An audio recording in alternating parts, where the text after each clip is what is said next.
casual observation today as I'm looking out there, you know, most of the #1 Ds out there, you know, most of your regulars are out there. It's been a pretty healthy spring for you overall. It really has. You know, we had, I guess in the scrimmage about a week and a half ago, we had Micah and Raekwon got banged up, you know what I mean? So we're playing some younger guys in there, and you know, at linebacker, a lot's happening, and Kalen's, I mean, he's installing and putting things in, and so, you know, I think it was a lot on those guys. So to have those guys back, I think it was a calming presence for the rest of the players out there today. And you know, if we keep playing fast like we're playing, you know, what I mean, we're a pretty good defense. You know, we really can be. I guess a lot's been made of the install on the offensive side, but what have you been trying to do on the defensive side of the ball? Yeah, it's good. You know, we have executed just our base fits, base run fits, base coverage adjustments, all those things better.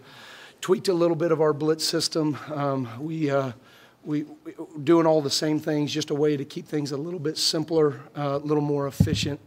You know, I joke we implemented, for you Netflix watchers, we implemented the KonMari method, you know what I mean, system where keep things, if it doesn't spark joy, you know what I mean, we don't call it. So, but no, we're just keeping things efficient and simple, you know, and just our guys are playing really fast because of it.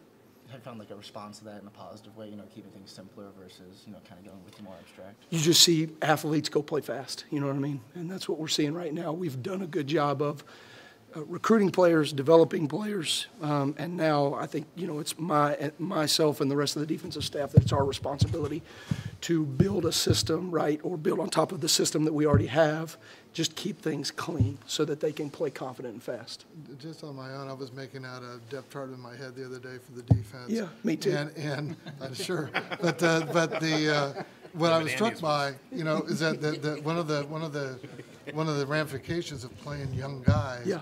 Is that a lot of the guys that are going to be regulars for you this fall, you're going to have next year too. No, I mean, there's no doubt. Are you excited about that you're building it and you're going to have guys for at least another couple of years? No, there's no doubt. I mean, when you see a group of guys and you say, all right, you know, you look at your group and you've got a couple older guys that are doing a great job. I mean, like Raekwon, Andre Brown, like Brandon Wilson doing a phenomenal job, right? But then the meat of our team are redshirt sophomores, true sophomores, and redshirt freshmen.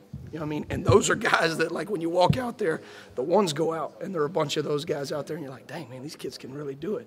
You know what I mean? Then the twos go out, and you're like, these kids can do it. So that's where we get excited, is like we're actually starting to build depth the way that you have to have in this league to weather the adversity, you know what I mean, and go the long haul. One of those, you know, young guys is Cam Jones. You know, and he's been playing different positions for you.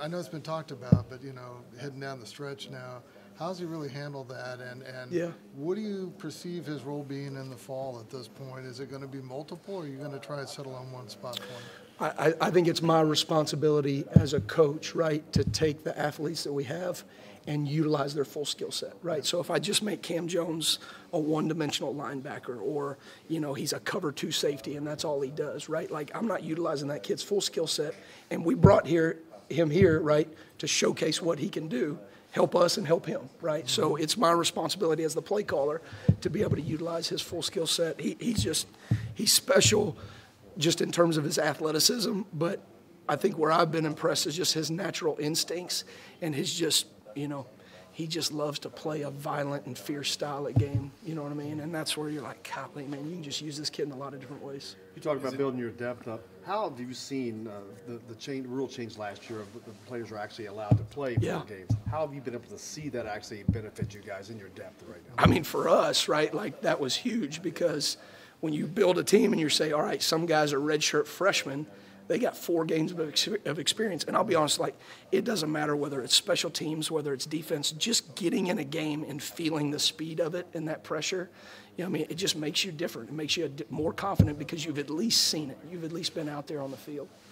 I guess I know you're talking about that youth. I know you never want to look too far ahead, but are there ever moments you sort of catch yourself in meetings or scheming or whatever, thinking, man, not just this year, but what I might be able to do with these guys in a year and a half, like almost thinking down the line to when some of these freshmen and sophomores or seniors? Yeah, I mean, you know, I keep focused on what we have to do and what we have to build right now, okay, with them.